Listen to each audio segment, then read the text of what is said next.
ባላችሁ ነገር አመስጋኝ ሁኑ። እውነቴን ነው የምላችሁ። በዚህ ምድር ላይ ብዙ የሚያማርሩ ነገሮች ሊፈጠሩ ይችላሉ።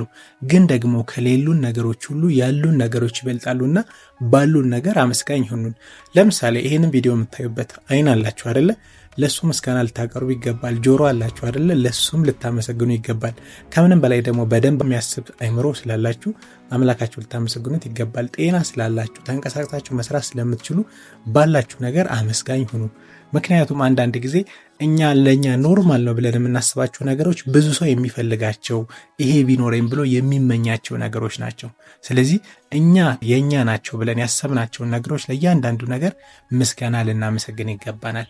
ምክንያቱም አመስጋኝ ስትሆኑ ባላችሁ ነገር ደስተኛ ትሆናላችሁ። የሌላችሁም ነገር ደግሞ እንደሚሳካላችሁም ደግሞ ታምናላችሁ ማለት ነው።